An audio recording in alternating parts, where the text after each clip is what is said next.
Waalaikumsalam warahmatullahi wabarakatuh.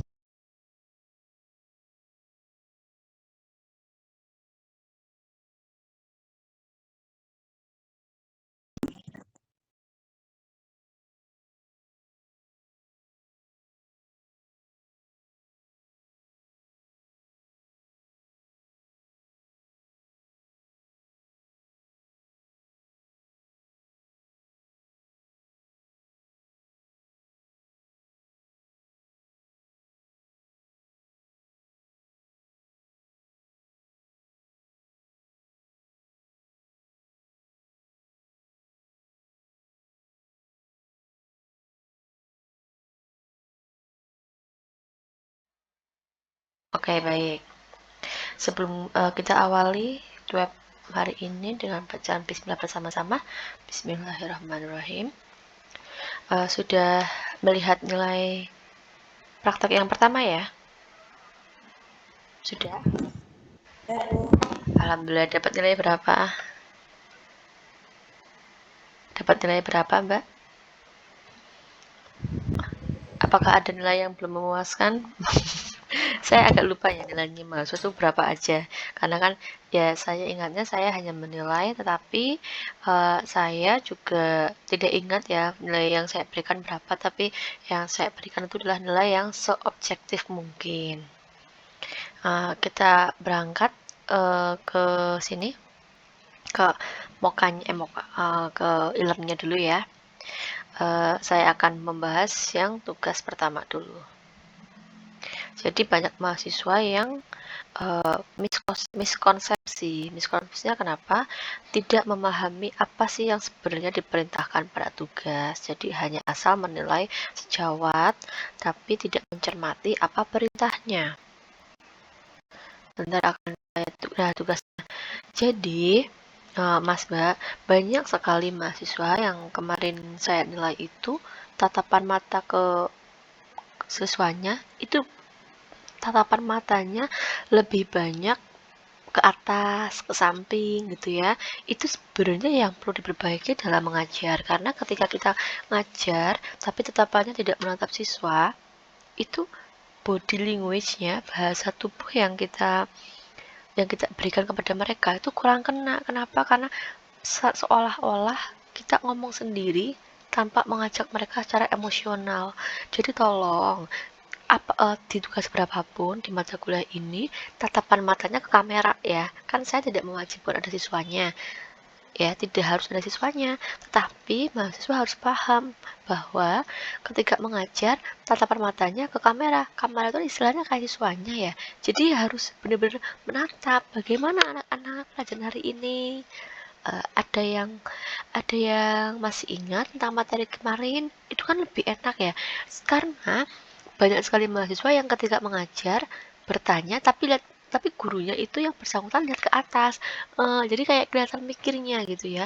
Jadi tolong sebelum direkam kamu latihan dulu, atau mungkin kalau punya teman di rumah itu mungkin ya Mbak, kamu kalau di rumah gak ada teman atau nggak ada siapa yang bisa menilai, contohkan saja kamu ketika ngajar, lihatlah tatapan matanya kemana. Kalau tatapannya masih ke atas, dari kanan kiri, ke bawah, itu tolong direkam ulang aja. Karena itu yang menjadi poin utama saya ketika mengajar. Bagaimana kamu membangun secara emosional tentang apa yang kamu keluarkan, kata-kata dari mulutmu, mana sih yang keluar saja gitu ya. Jadi tidak serta-merta kalau oh ya udah yang penting saya bertanya, editingnya bagus itu kan. Nah, itu kan yang perlu dikoreksi ya. Jadi yang pertama saya uh, soroti adalah body language-nya. Jadi ketika keterampilan bertanya, keterampilan menjelaskan, itu body language-nya itu bermain di situ. Tidak tidak asal oh ini medianya bagus kamu bertanya gitu. Tapi tolong ya, bahasa tubuh itu menentukan. Jadi kadang-kadang kita uh, perumpamaan ya Mbak, orang lagi marah, kalau orang lagi bahagia, itu kan beda ya. Oh kok itu gurunya kayak lagi marah ya, padahal dia diem. Nah, itulah yang menjadi makna dari body language-nya, bahasa tubuhnya. Jadi tolong ekspresinya jangan, iya sih senyum, tetapi tatapan mata kamu masih kosong, tuh sangat terlihat di rekaman yang saya lihat dari seluruh mahasiswa ya, itu masih kosong tatapannya, tidak kayak seolah tidak mengajak gitu. Jadi kayak tolong tatap dengan penuh hangat, dan ketika kamu menggunakan kata-kata pun kamu harus paham bahwa ternyata kamu benar-benar mengajak mereka secara emosional. Itu yang paling penting, karena tatapan kamu masing-masing. Jadi maksudnya masih lirik kanan, lirik kiri, bawah, ya itu mungkin bagian dari kamu itu ya, menjelaskan materi mungkin kamu masih butuh apa ya namanya, teks untuk menjelaskan. Dan itulah PR-nya. Jangan sampai ketika kamu menjelaskan, gurunya hanya mengandalkan mengandalkan catatan penjelasan. Itulah yang perlu dibenahi, Mbak Mas. Jadi tolong ya, ketika menjelaskan ya harusnya itu kamu bisa tanpa teks gitu, karena kamu udah ngajar. Tolong jangan pakai teks lagi. Buku ya hanya sesekali baca buku boleh, tapi sambil memperlihatkan kepada siswanya bukunya mana.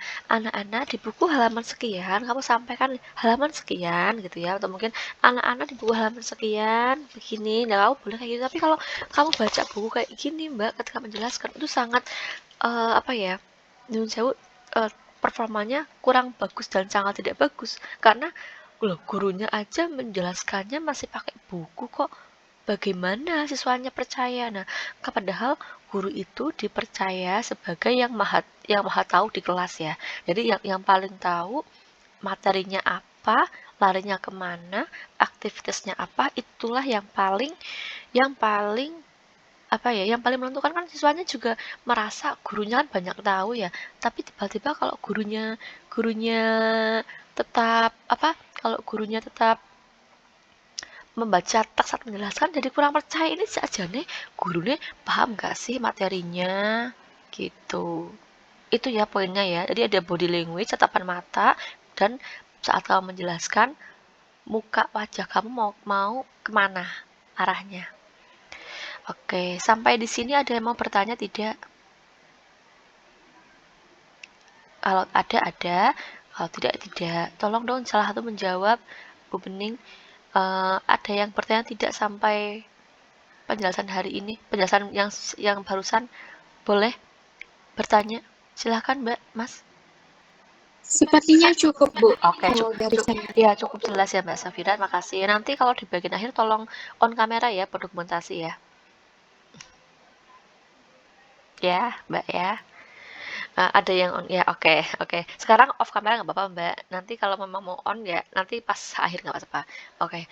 Nah itu jadi dari tatapan matanya, body language-nya. Jadi saat menjelaskan, kamu harusnya tanpa teks loh ya, karena ini hanya berapa menit sih, nggak nyampe 20 menit kan menjelaskannya. Jadi kamu hanya menjelaskan sub-sub materi saja. Jadi tolong sekali ketika kamu menjawab atau menjelaskan, jangan pakai teks lagi. Bayangkan besok saat kamu mengajar, itu kan 1 hari penuh ya mengajar. Itu ini baru mikro ya, baru pembelajaran mikro, jadi baru berapa menit gitu, nggak nyampe 20 menit, nggak nyampe setengah jam, tapi kamu masih baca teks tuh. Seharusnya ya jangan lambat kebangetan di situ ya. Itu yang saya soroti, tatapan mata, ekspresi wajah ya. Yang kedua yang saya soroti adalah editing video. Mbak Mas, videonya itu boleh Mbak Mas diedit, boleh sekali diedit, tetapi tolong perhatikan kualitas suara. Nah ini yang paling sering saya adalah suara. Jadi siswanya tuh ngomong Mbak, tetapi ketika ngomong itu mereka suaranya kecil sekali gitu. Jadi tolong kalau diedit itu, misalnya kalau bukan saya nggak terampil ngedit video ya tolong videonya diperbesar volumenya, jadi terdengar jelas. Karena kalau kayak gitu nanti saya sebagai penilai itu nggak bisa memahami ini sajanya apa harus memperbesar suara gitu ya. Volume saya sudah pol tapi suara yang dihasilkan masih lirih. Nah jadi tolong diperbaiki lagi editing video khususnya suara. Yang kedua Mbak, masih tentang editing video ya. Yang di editing video ini mahasiswa itu antara backsound suara guru itu kalah jauh.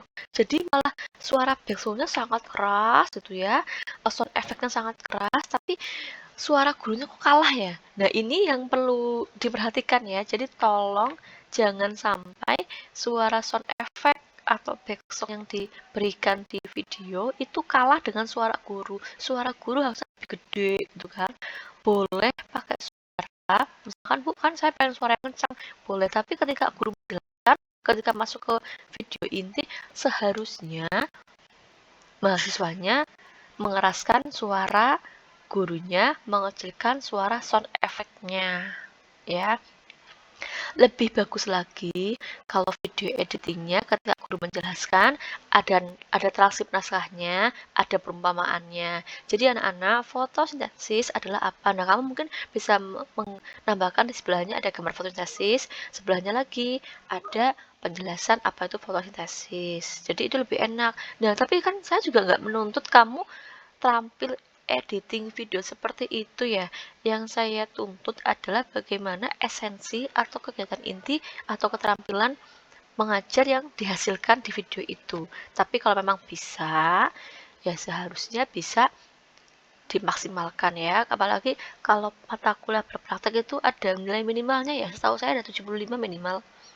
Jangan sampai ini mata kuliah ini nilainya rendah gara-gara maksudnya hanya sak penake dhewe atau mungkin gara-gara ya maksudnya cuman ngumpulin aja tanpa ada niat serius gitu ya. Itu yang kedua ya, suara sama video editingnya harus tidak boleh mengaburkan keterampilan inti yang diberikan. Yang selanjutnya itu tentang itu ya, media. Jadi ketika kamu menjelaskan, bertanya, alangkah baiknya kamu memegang sesuatu. Jangan tangan kosong. Kenapa nggak tangan kosong? Ketika kamu pakai media, itu akan menambah nilai dari saya. Kalau ada medianya, saya bisa menilai lebih maksimal karena anak-anak ini gambar tentang apa ya. Nah, itu kan kelihatan ini gambar tentang apa ya, ini kelihatan. Tapi kalau kamu cuman anak-anak itu gambar apa ya, kan saya nggak bisa apa ya sih, saya tidak bisa mencerna apa yang paling kamu inginkan dari jawaban siswa. Jadi pengaruh media sangat penting, Mbak. Meskipun di tuntutan keterampilan itu tidak mewajibkan kehadiran media, tetapi saya sebagai penilai juga akan memberi porsi yang lebih banyak ketika mahasiswa itu menghadirkan media saat mikro saat mengajar karena itu membantu ya, apalagi udah sangat dipahami bersama ya bahwa memang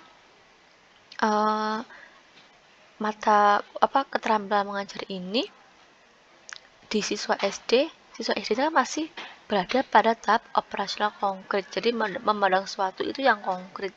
Jadi ketika mahasiswa mengajarkan materi yang abstrak, seharusnya ada benda konkret yang dihadirkan. Kalau nggak ada benda konkretnya gimana Bu? Boleh pakai gambar.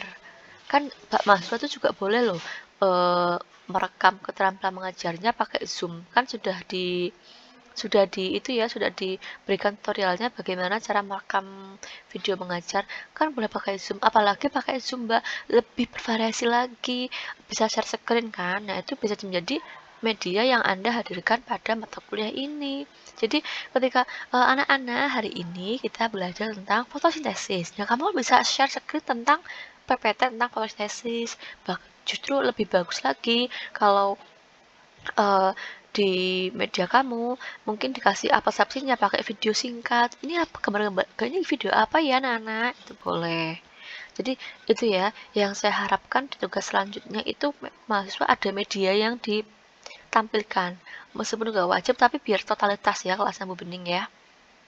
Itu jadi penggunaan media itu nggak usah susah Mbak, pakai media apel juga boleh atau kacang atau mungkin kerikil atau batu atau daun. Kalau materinya masih relate dengan penjumlahan, ayo anak-anak ini ada berapa daun, 1, 2, 3, lebih enak. Itu ada media yang mengantarkan siswa untuk berpikir secara konkret. Jadi pemberi nggak akan menuntut media yang sangat bagus, sangat detail, membuatnya itu penuh dengan keterampilan tertentu gitu kan. cukup pakai media yang digital aja, misalnya pakai pulpen lah, nggak punya daun, ini ada apa? Pulpen, ada berapa pulpennya? 1, 2, kan bisa. Atau mungkin malah Mbak Mas di sini kalau memang lagi kerja ada apalah, pokoknya saya yakin di barang-barang di sekitar mahasiswa itu pasti memiliki nilai untuk mengajar, entah itu jilbabnya warna apa atau mungkin brosnya warna apa gitu, atau mungkin jumlah itu paling mudah tuh ya, pensil, alat tulis, buku, ini buku gambar apa kan. Jadi semua hal yang ada di sekitar Anda, saya meyakini itu pasti ada nilai media yang bisa diadopsi untuk mata kuliah ini. Itu ya. Boleh bertanya sebelum saya lanjutkan? Kalau nggak ada boleh bilang nggak ada. Boleh bertanya kalau Cukup jelas, Bu. cukup jelas ya. Makasih Mbak Safira. Ya. Oke. Next ya. Ada lagi mahasiswa yang pakai siswa nyata di kelas. Saya sangat mengapresiasi ya ketika mahasiswa praktek mengajarnya di kelas. Tapi tolong ada kualitas suara. Saya lihat itu mahasiswanya udah pakai clip on, Mbak. Tapi ketika saya tampilkan di video itu kalah sama suaranya anak-anak. Nah, ini yang tadi perhatikan ya. Jadi suara guru jangan sampai kalah. Suara guru is number one ya. Suara guru tidak boleh kalah sama suara murid. Jadi mungkin kalau siswanya masuk tidak, itu boleh ya. Pas saat pertanyaan tertentu jawabnya serentak itu mungkin masih bisa siswanya itu suaranya kencang banget. Nah, tetapi di beberapa hal yang guru sampaikan, utarakan apapun yang dikeluarkan sama guru, perkataan, ucapan, itu harus kencang, Mbak. Jadi, Bu Bening kan ini bagus sebenarnya, sudah pakai siswa asli nyata di kelas, tapi gurunya kok suaranya lirih banget ya. Jadi, ketika besok kamu di ruang kelas, jadi guru kelas itu, suara kamu harus bisa menyebar ke seluruh ruangan. Suara kamu tuh harus bisa menjangkau seluruh ruangan. Kalau mahasiswanya suaranya lirih, nanti siswanya gimana gitu. Saya aja yang menilai ini ngomong apa sih, kok nggak jelas banget gitu ya. Itu poinnya ya, suara guru harus menjangkau seluruh ruangan kelas. Kalau di sini karena rekaman ya, rekaman video, jadi suara guru harus terdengar di video yang Anda tampilkan. Nah, dan Mas Mbak, tolong lebih disiplin lagi tentang deadline penugasan, karena tugas 1 hanya bisa di-upload di rumah tugas 1, tugas 2 hanya bisa di-upload di rumah tugas 2. Saya sebagai pengampu tidak bisa mengedit deadline-nya. Bu, tolong diperpanjang. Saya tidak bisa karena bukan kewenangan saya. Kewenangan saya adalah mengampu, mengajar Anda agar memiliki keterampilan mengajar yang mantap, gitu ya. Itu ya. Jadi Bu, kalau saya nggak menuntut pakai siswa asli kok, tapi tolong yang kalau mau pakai yang siswa asli ya, siswanya apa gurunya itu suara jangan kalah sama muridnya. Masa udah capek-capek ke kelas tapi suaranya masih kalah, kan saya juga bingung ya. Oke, kemarin kan itu ya, 4 keterampilan mengajar ya. Sekarang di sini ada keterampilan dasar mengajar itu tentang membuka dan menutup pembelajaran, membimbing diskusi kelompok kecil, keterampilan mengelola kelas, dan keterampilan mengajar kelompok kecil dan perorangan. Jadi Mbak, ketika kamu membuka pelajaran, menutup pembelajaran, itu tidak serta-merta loh langsung anak-anak hari ini kita belajar ini ya, enggak. Tapi ada sesuatu yang bisa menarik perhatian siswa secara psikologis. Apa saja ya Bu? Nah mungkin ya, saya kasih ide ya, ada namanya kotak misteri. Anak-anak ini ada kotak misteri loh, isinya apa ya? Ini kotak misterinya sangat berhubungan dengan sawah. Mungkin Bapak Mas Mbak di sini mau ngajar tentang ekosistem ya. Jadi di kotak misteri ini ada gambar-gambar yang berkaitan dengan sawah. Isinya apa saja ya yang pertama? Nah, itu kan membuka ketika mahasiswa atau guru membuka pembelajaran dengan menimbulkan rasa ingin tahu, rasa penasaran, menarik perhatian, itu siswanya jadi enak. Oh, ini mau ada apa ya Bu Safira gitu ya. kotak misterinya kalau bisa ya jangan kotak kardus, tapi ya dibungkus sedemikian rupa lah yang bagus biar menarik perhatian visual. Di situ, oh iya, di sini ada kotak misteri hari ini ada apa saja, kan kelihatan gitu ya. Itu cara membuka pembelajaran. Jadi kalau Mas Mbak mau membuka pembelajaran itu tidak assalamualaikum warahmatullahi wabarakatuh gitu kan. Kita buka pelajaran hari ini bismillah bersama-sama ya. Nah, kalau saya sebagai dosen nggak apa-apa karena siswa saya karakteristiknya mandiri dan sudah dewasa. Nah, kalau siswa SD itu kan masih anak-anak, masih butuh kemandirian belajarnya belum optimal, masih sangat membutuhkan bimbingan guru. Makanya di sini eh, apa ya, bahasa ada patah mengatakan pandangan pertama itu menentukan segalanya. Nah, itu. Jadi ketika kamu mengajar, membuka pembelajaran, pandangan pertama yang kamu lakukan apa sih gitu? Apa biasa-biasa aja, monoton atau bagaimana? Nah, inilah tugasnya Anda semua. Jadi kalau memang mau punya pandangan pertama yang meyakinkan ya seharusnya apa? Ya pakai effort lah. Kalau biasa-biasa saja nanti susah untuk menarik perhatian. Ini pandangan pertama Bu Safira biasa saja. Gimana saya mau semangat sekolah gitu nanti jadi kayak gitu ya. Nah, makanya ketika di di mata kuliah ini kita mengajar, ketika Anda membuka pembelajaran, ya jangan cuma tepuk-tepuk aja, boleh tepuk semangat. Semangat itu kayak biasa aja ya Mbak. Coba deh Mbak pakai cara lain. Tadi kalau saya kasih saran tadi pakai kotak misteri, kalau misalnya pakai apa ya, oh tekan ini gitu ya, itu bisa. Nah, jadi kalau memang mau membuka pelajaran ada effortnya, jangan cuman kalau saya rasa kalau tepuk-tepuk semangat kayak sangat biasa ya, tapi tolong tepuk-tepuknya boleh pakai tepuk-tepuk sih boleh, tapi jangan tepuk-tepuk yang umum. Jadi kalau tepuk-tepuk yang umum nanti kayak biasa aja gitu kan. Nah, makanya bisa boleh pakai lagu gubahan lagu ya, misalnya lagu Pelangi-Pelangi tapi syairnya dibuat menjadi itu kilometer, hektometer. Nah, itu boleh ya, tergantung materinya. Jadi tolong kalau saya sarankan ya Mbak, kalau mau keterampilan buka pelajaran jangan pakai tepuk semangat ya. Nanti nilainya saya nggak bisa menilai maksimal karena itu udah sangat biasa. Boleh pakai tepuk lain tapi tepuknya yang fotosintesis apa gitu boleh bisa. Jadi kak saya tuh inginnya kalau tepuk-tepuk yang Anda ciptakan itu berkaitan dengan materi ya, jangan hanya tepuk semangat aja, semangat itu jangan. Jadi harus bisa ada inovasinya lah di sana. Itu pakai tepuk boleh, tadi pakai kotak misteri itu boleh. Nah, itu membuka pembelajaran ya.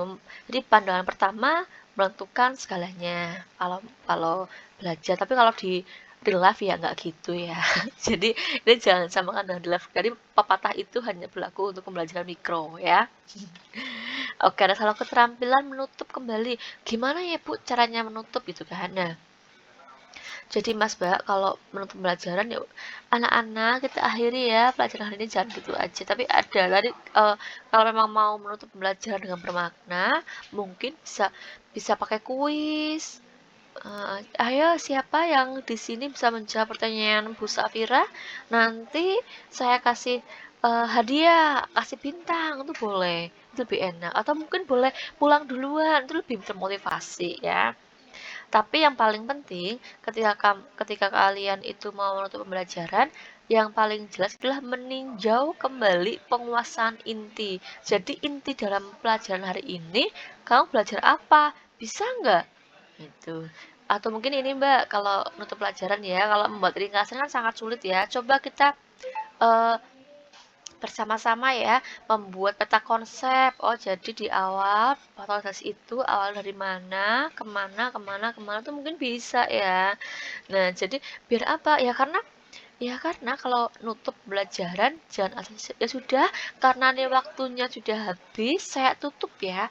Nggak boleh gitu Mbak. Kalau ngajar SD harus ada refleksi materi inti. Jadi ketika mau nutup pembelajaran, mungkin kalau tadi di awal dengan kotak misteri, mungkin ayo kotak misterinya kita isi dengan ringkasan materi dari siswa. Ayo Mbak Safira, yang pertama tuliskan zat yang dihasilkan fotosintesis. Nanti masukin ke kotak misteri lagi ya. Ya, nanti ayo Mas Devani, maaf ya Mbak ya.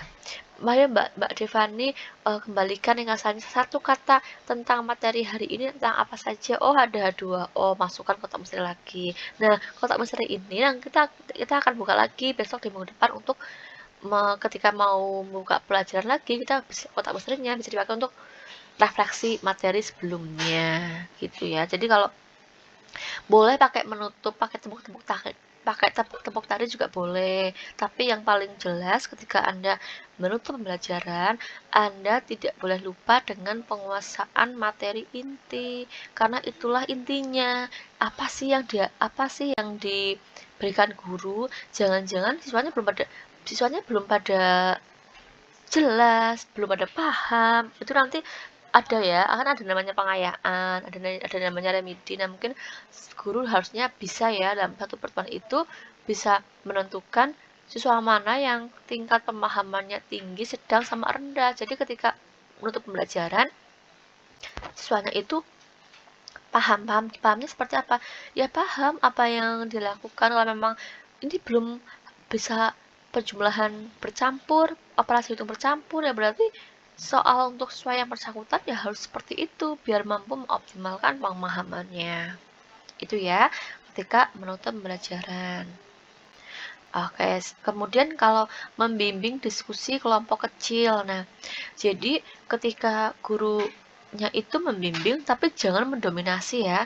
Tidak boleh mendominasi, tapi guru itu harus bisa memberi stimulus kepada siswa agar mereka bisa diskusi atau kerja kelompok bersama rekan sejawatnya dalam diskusi itu. Kenapa sih ada diskusi kecil? Nah, karena ketika dalam kita mengajar klasikal kan terlalu banyak ya. Ketika diskusi kelompok kecil ya seharusnya guru bisa apa? Gurunya bisa mengoptimalkan hubungan sosial antar siswa, keterampilan kerjasama, komunikasi. Nah, mungkin gurunya boleh membimbing tapi jangan mendominasi. Ini untuk kelas tinggi tapi ya, kalau untuk di kelas rendah, gurunya nggak bisa, jidulnya itu nggak bisa Mbak. Jadi ketika kita membimbing diskusi kelompok kecil ya itu cocoknya memang di kelas tinggi ya. Kalaupun di kelas rendah itu pol-polnya itu ya Mbak, satu kelompok berpasangan itu lebih enak karena lebih efektif kalau kelas rendah, karena kan kelas rendah itu cara berkomunikasinya, cara kerjasamanya itu masih sangat membutuhkan bantuan. Itu ya, itu membimbing kelompok diskusi kelompok kecil. Yang penting guru itu tetap ya mengamati tingkah laku siswa selama diskusi. Jadi jangan sampai anak-anak ini materinya fotosintesis, setiap kelompok punya LKPD-nya, ibu tinggal dulu ke kantor ya. Itu jangan ya. Tapi guru tidak boleh luput dari pandangan siswanya, mengobservasi, mengamati apa yang terjadi dalam kelompoknya. Jangan hanya yaudah saya tinggal ke kantor dulu, tidak boleh gitu. Nah, terus bagaimana Bu membimbingnya? Nah, jadi kita kalau dalam satu kelas bimbingan itu kan banyak sekali ya, kelompoknya kelompok 1, 2, 3, sampai bahkan bisa mungkin sampai 10 kelompok ya, karena satu kelompoknya 3 orang gitu ya. Nah, gurunya tuh bisa berputar-putar, ini sampai mana Mas Mbak? Oh ini, ya silahkan diselesaikan dulu ya. Nanti gurunya muter lagi, oh kelompok 5 ada kendala apa, muter lagi. Jadi sampai itu ditelusuri semua. Nanti kalau merasa siswanya tidak butuh bantuan lagi, ya gurunya jadi lebih itu ya, tinggal gurunya enak. Maksudnya kalau memang siswanya Bu bisa Bu kami ya, berarti kan kasih jeda gitu ya, kasih jeda mereka untuk berpikir sendiri, tapi gurunya juga sesekali bertanya ini ada apa, udah selesai belum gitu ya. Itu membimbing kelompok kecil. Kemudian kalau mengelola kelas ya kayak tadi, kalau keterampilan mengelola kelas ya Mbak, hubungannya sama gestur, tatapan muka, ekspresi wajah, menatap siswanya dengan penuh hangat. Jadi kalau Mas Mbak ngajar, tatapannya harus penuh hangat, jangan penuh dengki. Aduh, aku malas banget ngajar kelas ini. kan beda ya ekspresinya. Jadi ekspresi, intonasi, suara itu menentukan bagaimana Mas Mbak semua mengelola kelas. Jadi kalau kemarin saya melihat di tugas 1 itu masih banyak yang matanya lihat tes, atas bawah, itu jangan, tolong dikurangi, karena itu tidak menunjukkan kamu itu hangat kepada siswanya, menunjukkan bahwa kamu itu tidak menyapa siswa dengan penuh hangat, penuh kasih, dan penuh memeluk jiwanya mereka gitu. Ibaratnya gitu. Kalau tatapannya kanan kiri atas bawah kan nanti siswanya juga bingung, ini gurunya kok kurang hangat ya, maksudnya kurang merasa tidak disertai secara psikologis ya, itu. Makanya kalau kemampuan mengolah kelas itu harus hangat, ekspresifnya jelas, intonasinya jangan marah-marah terus ya. Misalnya mungkin ada mahasiswa yang mungkin biasanya kalau nadanya tinggi di luar Jawa ya, di luar Jawa itu nadanya tinggi-tinggi Bu. Nah tapi ketika nadanya tinggi boleh, tapi ada intonasi, dibarengi intonasi, dibarengi ekspresi, itu akan beda rasanya, karena itulah yang menentukan bagaimana siswanya menerima materi. Jadi harus intonasinya harus jelas, jangan lirih banget, gak menjangkau. Jadi gimana?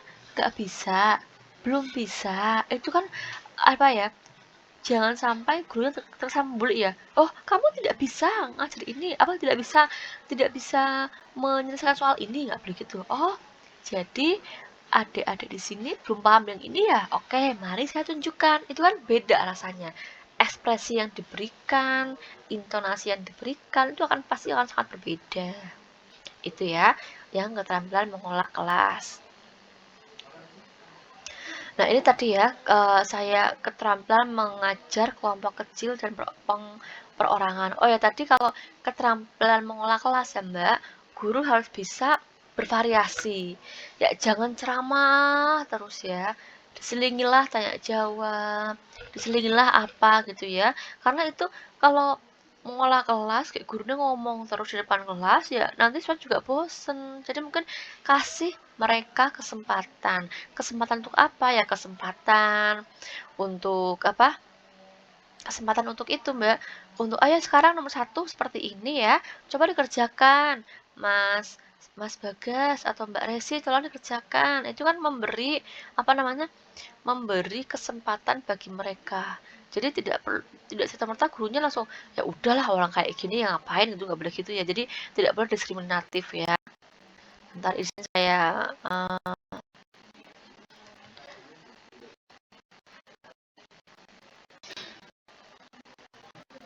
Nah, jadi ini saya sketch dulu ya. Jadi ketika kamu mengolah kelas ya harus bervariasi. Kadang bertanya, menjawab, atau memberi kesempatan mereka menjawab. Dan yang paling penting, Mbak, guru kelas itu jangan cuma duduk di kursinya terus selama seharian penuh ya. Jalan-jalanlah, menjelaskanlah ke bagian tengah, pinggir belakang, pojok depan, pojok paling belakang, tengah-tengah. Jadi ketika mengolah kelas semua sudut itu bisa terlampaui. Maksudnya semua sudut itu bisa menjadi apa? Menjadi semua sudut ya Mbak itu bisa dijarah di apa ya? Bukan dijarah ya. Semua sudut bisa dijangkau sama siswanya. Jadi siswanya yang duduk di paling belakang merasa dihadiri guru, siswa yang di depan merasa di apa ya, dibimbing guru, yang tengah juga, apalagi kan namanya pemilihan tempat duduk ya Mbak ya, siswanya mungkin lah aku di belakang aja lah, aku lagi gini-gini gitu kan. Nah gimana caranya guru mampu mengelola tempat duduk, mengolah diri sendiri ya untuk mengolah kelas, bagaimana menjangkau siswa yang duduknya di belakang, tengah, depan. Jadi makanya ketika kamu mengolah kelas ya harus ada variasi di sana. Bagaimana kamu sih apa ya? Bagaimana kamu mengolah kelas? Bagaimana kalau cuma duduk di meja, pol-pol di papan tulis ya gurunya kurang. Ya, jadi harus jalan-jalan tapi enggak serta-merta jalan-jalan terus ya. Jadi selingi, oke, guru apa ya, maju ke tengah. Jadi bagaimana? Oke, balik lagi. Nanti kan seperti itu lebih enak. Karena siswanya lebih mudah. Siswanya menjadi merasa lebih itu, lebih diopeni gitu, lebih kopen mas gitu ya. Dan juga ya, kalau keterampilan mengajar kelompok kecil dan perorangan. Nah, ini Mbak, tadi ketika kamu mengolah kelas, kamu itu jadi tahu kalau kamu gini, sebenarnya ini yang nggak mudeng yang siapa saja sih materi ini gitu ya. Oh, yang nggak mudeng yang A. Oke lah, saya paranin kamu membimbing perorangan juga, membimbing kelompok kecil. Oh ya Mbak, sebelahnya nggak bisa. Oh ya Bu Guru, ajarkan ya caranya seperti ini, seperti ini, seperti ini. Ya, ya yang sebelahnya sudah bisa. Tolong ya diajar temannya kan itu bisa, itu menghidupkan suasana, menghidupkan bagaimana guru bagaimana guru menjalin hubungan dengan siswa antar siswa itu bisa lebih enak ya. Oke, next. Itu keterampilan 4 keterampilan yang tadi ya yang saya jelaskan selebihnya. Ada pertanyaan sampai di sini? Boleh bertanya? Boleh bertanya Mas Mbak?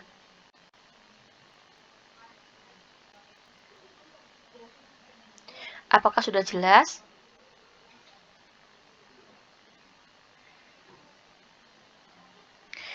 Oke, Mbak, ini ya, kesalahan yang paling sering dijumpai mahasiswa adalah ketika menilai sejawat. Nih, perhatikan baik-baik tugas 1 yang kemarin ya. Mungkin ada yang nilainya rendah kali ya. Nah, perhatikan dengan baik nih, perintah tugasnya buat apa sih Bu? Gitu. Di aktivitas 3 ya kemarin ya tugasnya ya.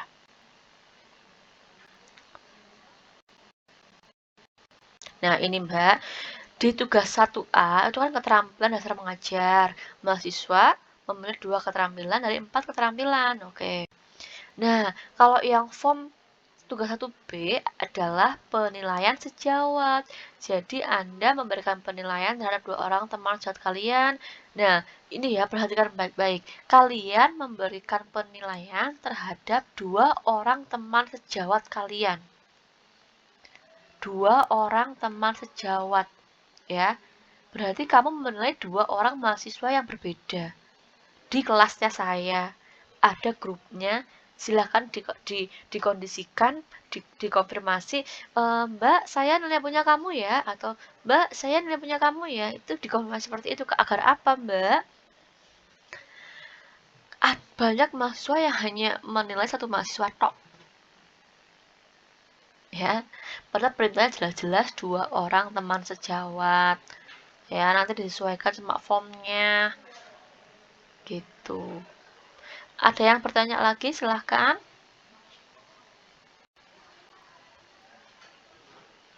Boleh bertanya.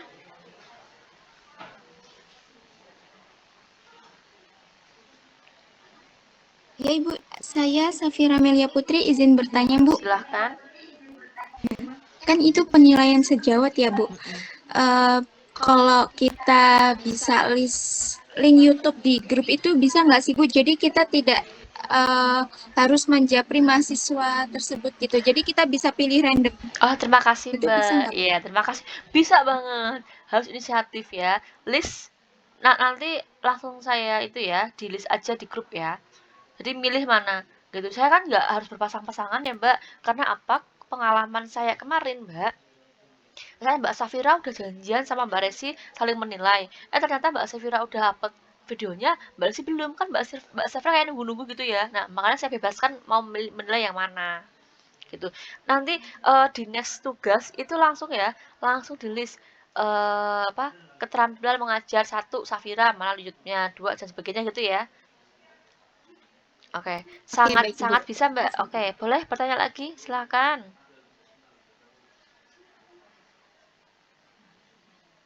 Boleh bertanya lagi silakan.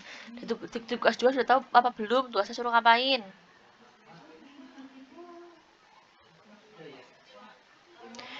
Sudah tahu belum di tugas 2 itu mau ngapain aja? Dimulainya 18 Mei kayaknya ya, tugas 2 ya. Iya Ibu, mulainya bisa diaksesnya di tanggal 18. Oke, Mbak Mas, kan saya sudah bisa itu ya. Ini ya, saya review lagi. Memilih 2 keterampilan dasar mengajar. Yang pertama buka menutup, yang kedua diskusi dan membimbing kelompok kecil, yang ketiga mengolah kelas, yang keempat mengajar perseorangan dan kelompok kecil. Jadi tolong yang dinilai juga yang ini keterampilannya, yang dipraktekkan juga 4 keterampilan yang ini, jangan yang lain-lainnya gitu. Nah, saya sudah ngasih tips ya bagaimana tadi membuat video di tugas 2 lebih menarik dan lebih baik gitu ya. Ada lagi yang bertanya? Silahkan. Assalamualaikum, Ibu izin bertanya. Oke, Mbak Devani gimana? Yang web 2 ini materinya lanjutan yang tugas 1 atau boleh beda atau gimana ya, Bu? Oh, materi yang diajarkan ya, Mbak? Boleh beda? Boleh beda. Oh. Karena Berarti ini nggak sesuai sebelumnya nggak apa-apa ya, Ibu? nggak apa-apa. Nah, kan saya sudah, ini kan fokusnya pada keterampilan mengajar ya, bukan pada materi yang diajarkan. Nggak apa-apa. Misalnya, di video itu saya kan kemarin mau IPA ya Bu, sekarang mau IPS lah gitu kan. Atau minggu lalu kan saya IPAS kan, sekarang saya mau matematika kan boleh. Karena kan pembelajaran mikro ya Mbak ya. Jadi nggak harus berkesinambungan. Kalau emang ada kesinambungan ya malah bagus. Tapi kalau nggak juga nggak masuk esensi penilaian saya. Yang masuk esensi penilaian saya adalah bagaimana kamu mengajarkannya, bagaimana keterampilan yang kamu kuasai gitu. Next, boleh bertanya lagi? Saya tunggu karena kan biasanya nanti 1,5 jam ya, ini baru mau sejam. Tapi kalau mau diakhiri juga nggak apa-apa. Ini itu ya, sengaja saya majukan di webnya ya. Kayaknya jadwal web 2 itu memang masih lama, tapi karena kebetulan saya di minggu depan itu ada agenda tersendiri, makanya biasanya minggu ini. Jadi saya langsung lanjutkan minggu ini langsung web gitu kan, karena minggu depan saya ada agenda yang lain. Oke, masih sampai 10 Mei loh ya, tapi nggak apa-apa. Sudah cukup ya web kali ini, sudah punya gambaran. Kalau punya harus ada medianya ya biar lebih maksimal nilainya. Kalau sudah ada gambaran sudah cukup, tolong dong Bu Beri minta tolong sekali untuk on kamera, kita foto bersama. Nah, apakah yang on kamera hanya Mbak Safira saja ini? Oke Mbak Devi, oke, silahkan yang on kamera biar buat foto aja. Buat foto aja, Bu Beri buat dokumentasi aja ya. Oke, bentar dulu. Oh ya, bentar dulu Mbak. Saya hitung ya. 1, 2, 3. Oke, bentar dulu lagi ya. Lagi ada yang ketinggalan tuh nanti. 1, 2, 3. Cheers.